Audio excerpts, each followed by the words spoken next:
It's Positively Muskegon. Andy O'Reilly today, along with Major Dan Sawka and his wife Stephanie, and this is what we would call the very first special edition of Positively Muskegon. It is. It's hard to believe that 7 years ago. 7 years ago. 7 years ago, I was on the radio welcoming this guy into Muskegon for the Salvation Army, and now I'm here saying goodbye to Dan and Stephanie from the Salvation Army. You've got a new destination. You've got a new direction. Talk a little bit about what's next for Dan and Stephanie. Well, in May, my wife and I were given what we call farewell orders in the Salvation Army. So basically what happens is our leadership gives us a call and they say, we have a new appointment for you. And that's what we call them in the Salvation Army. And so on June 25th will be our last day here in Muskegon. June 26th, we will be heading to Indianapolis, Indiana. Nice place. Yeah, we're really excited. My wife, I'll let Stephanie tell what her position is going to be. Yeah, start with that, Stephanie.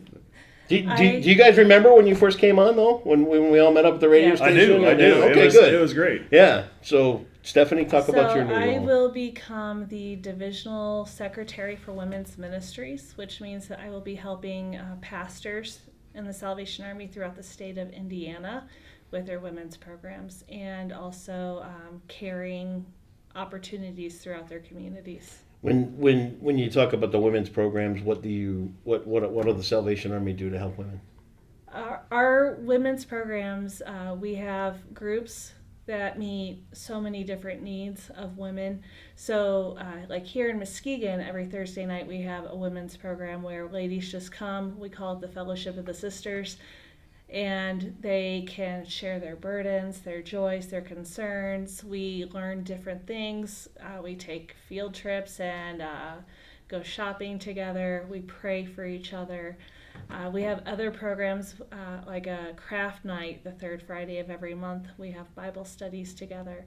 So my job is going to be helping other Salvation Armies through the state of Indiana develop their programs and meet the needs of women in their communities. That's remarkable. Yeah. And Dan, how about your assignment? I'm going to be what's called the Divisional Youth Secretary. So, oh boy! Yeah, I'm you in charge of a bunch of kids. Yeah. So and camp. And camp. So if you can imagine that, yep. So we're pretty excited about that. We have a Salvation Army in Indiana has a camp in Bedford, Indiana. Okay. It's about 706 acres, and so they're starting camp I think next week, and then when we get there on the 28th.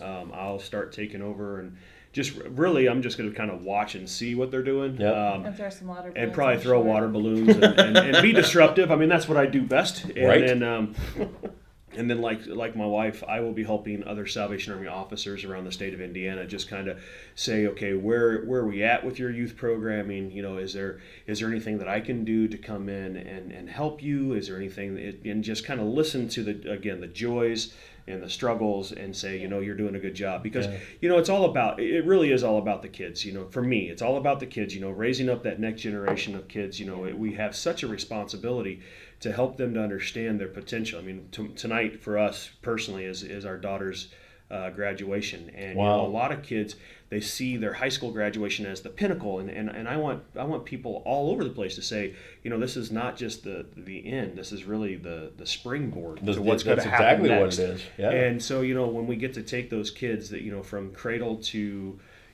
high school graduation and just constantly invest in them and let them know that they really do have a bright future. And then, partnering with my wife and just being able to encourage and strengthen women to understand that they have such a vital, I was raised by a single mom, so strong women are very important and very near and dear to my heart. So we're not leaving the guys out either. So no. I just won't work as diligently with them because I'm in the women's ministries, but there are other people who work with the men as well. So. Some great work going on. Tell me about your time here in Muskegon. When you first came to town those 7 years ago, what did you come in with a mindset when you came to Muskegon? What did you expect and what did you find? Well, we came in with the biggest smile on our face. Honestly, when we found out we were coming to Muskegon, my kids, I told my daughters that we're coming to Muskegon, we're going to be the Corps officers in Muskegon. My oldest daughter jumped out of the van and she did a double fist pump because we were coming to Muskegon. And what was the excitement for her? Well, the excitement for her was the fact, honestly, we were coming to a place that had more than 3 restaurants in the city. We had served 3 years in Ludington, and Ludington's a great and it's a beautiful place, but it is a little bit of a small town for us. And when we found out we were coming to Muskegon, they were just really excited. And what I found in Muskegon, we found home. Yeah. Honestly, we found home in Muskegon. Funny how that works, isn't it? Yeah. Muskegon's a great place to live, and I tell people this all the time, and I know that there's some people that don't always see the silver lining to the city that we live in, but it's a gem. Yeah. It's an untapped gem on the lake shore. You have the lake, which is a big draw for everybody, but for me, it's a big enough city that you can have all the great things that big cities have. Yeah. We have the Frohenthal, we have cultural centers, we have great restaurants, but we also have that small hometown feel that if I walk down the street and I say hello to somebody, I'm going to be said hello back to. And they're going to know who you are. And they're going to know who I am, Yeah. and they're going to care for me. And we went through a couple of years ago. We went through a challenge with our middle daughter. She had cancer, and I can't tell you how many people just still even today come to me and say, "Hey, how's Miriam doing?" Yeah. And just really they put care. their arms around us and care. And they care. It's one of the things people don't know about Muskegon. No. They hear and see what they see on the news and in the paper and things like that. But it's just that's the surface. That's just a small part of the surface. Absolutely. When you drive down, I drive down Laketon. When you cross over, and it's not only Muskegon; it's the whole Muskegon area. Can't leave out any of the other cities. Muskegon Heights. I still look at the signs and it says it's Muskegon Heights, a friendly city. And it is. And it is a friendly city. Yeah. We get a bad rap too much. When anybody ever says anything about Muskegon, a lot of times, and it's just honestly, and I know this is positively Muskegon, but people want to put a negative spin, and I'm like, wait a minute, you don't live there. Yeah. Before you start knocking on my city, and I hope the people of Muskegon have accepted us. This is my city. Yeah. Before people start knocking on my city, you need to start lifting us up. Don't tear me down, because Muskegon's going to be it is someplace, but it's going to be a better place. We're going to get there. It's on the way. It's on the way. It's already happening. It's beautiful. I mean, I loved it. When I walk place. downtown now, I mean, you asked me what I see it when I first got here. Downtown, there wasn't much going on downtown. Mm-hmm. But now you go downtown, there's something going on every weekend. Every weekend. And great stuff. I mean, you got all those different different establishments that are just blowing up and they're doing things. And it's not just about them. It's not just about their bottom line. It's what can they do for the community. I mean, you just had Ride United last weekend, and I mean, that was phenomenal. You have all these other organizations. So I mean, you have a great big one like the Salvation Army, you have a great big one like the United Way, but then you also have small ministries and small opportunities, and we all just come together. We make Muskegon a better place to live. I mean, that's what it's all about. So I love the fact that you guys have been here for the 7 years that you have, because you kind of came in at 7 years ago. Things were starting to bubble a little bit. They weren't what they were 10, 15 years ago or anything like that, but you have been here, especially for the last 2 years, to really see this change that we've been saying was going to come. Mm-hmm. It's come. Yeah. And now you're bailing on us. Gee, thanks. Well, I don't think it's. Well, no, I know it's not. I'm just come on. Yeah. I gotta give you a hard time. Well, and again, I know I'm doing most of the talking, but I said to my successor, Lieutenant Carlin, I said, man, I'm going to keep an eye, not an overlooking eye, but I said, if you have any questions, let me know, because we really are going to leave a heart of ourselves in Muskegon. My youngest daughter, Elizabeth, she's been here for more than half of her life. Yeah, she was 6 years old when we got here. She started school in the second grade, and now she's getting ready to enter into high school. I mean, that's a long time in the Salvation Army. Yeah. But there's not a better community that I think that I'd want to serve than in Muskegon. Muskegon is our favorite appointment. So let me say that. Muskegon, you heard it right here. It's my favorite appointment up to this point. I mean, it's just been it's a great place to live. So people need to come here. They need to visit. They need to spend their money here. And then move here. It's not a promo video, but people, if you haven't experienced Muskegon, we'll take it. Then you need to come. You need to come, because there is no better place on the west side of Michigan than Muskegon. Tell me about your successor, Carlin. Lieutenants Chris and Brianne Carlin, and they have the most adorable 1-year-old. His name is Nathaniel. We call him Nate the Great. Nate the Great.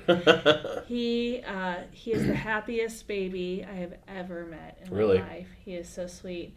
But Chris and Brianne have been pastors in the Salvation Army for 4 years. They love the Lord and they are on fire. And I know with Lieutenant Chris, he is, well, they as a family have been in Big Rapids for these last 4 years. Big Rapids, okay. Big Rapids. And he is all about community and family, and he feels at home. And by the way, he has an amazing root beer collection. So if you like root beer, you might want to check that out. But they are good people, and they've already been over visiting, getting to meet some people, and they're very excited about coming to Muskegon. That's good. We'll look forward to having them here. Yeah. So amazing. You got a little farewell party coming up Monday. yeah, I didn't know What? about that. No? No, I didn't know about that. My bad. Now you To do. break it on We break it on Muskegon, on Positively Muskegon. So I didn't know about that. So, Yeah. Should we leave it a surprise, or should we just say that? Well, it's up to you. I mean, you're the one that broke the breaking news here. Breaking news. United Way is going to host a farewell party for you. Oh, really? On Monday. 1:30, did you say, Robin? 12. 12. 12 to 1:30. 12 to 1:30 at the United Way downtown Muskegon. Okay. I wasn't supposed to spill the beans, but I wasn't told to keep it under the down low either. 31 East Clay. 31 East Clay is where you're going to be. So I'll tell you what. Come see us. Yeah, come say goodbye and say thank you for the work you did. Have you, overall, is the Salvation Army of Muskegon in a better spot? Absolutely. I think yes. I mean, I it's know not- your work has been tireless. It's what we do. I would say that the Salvation Army is in a better place, but more importantly, I would hope to be able to say that Muskegon's in a better place. Yeah, because of good people like you. Well, the Army's going to Thank be you. here. We've been here for over 120 years. Yep. We're hoping to be here for 120 more and on. But it's been a privilege and it's been an honor to serve the city of Muskegon and the people of Yes. Muskegon. And for me Thank you. to bookend it, you know, I was here right when you came to town, and now we're here saying goodbye. What a treat! What an honor to watch you guys and the work you've done. Thank you. The whole community is grateful. I know your board of directors for the Salvation Army is incredibly grateful for everything you guys have done, and I know you have a camper. So when you get down to Indianapolis and you decide that you need that lake, right up the We'll street, be back. we'll find a spot for you somewhere. We've already had people kind of. I'm coming back next year to do a wedding. People are kind of saying, "Okay, well, can you do this? Can you do this?" And we will, folks. We will be back. You Right. will We see us. love Muskegon. Very Chris good. and Brianne are some of our bestest friends. I know that's not a word, but they're some of our bestest friends. We will be back. Good. So Stephanie, Dan, thank you so much. Boy, there's not a whole lot of links to. I guess we could throw a Salvation Army link up on here, but Yeah. that's really about all there is this time around. Say goodbye. Monday, it's going to be at the United Way downtown on East Clay. Get down there about noon and say goodbye to Dan and Stephanie Sawka. The great job they've done in Muskegon, and it's been a great pleasure to be here through the entire thing with you guys. So thanks for you. everything you've done. thank you.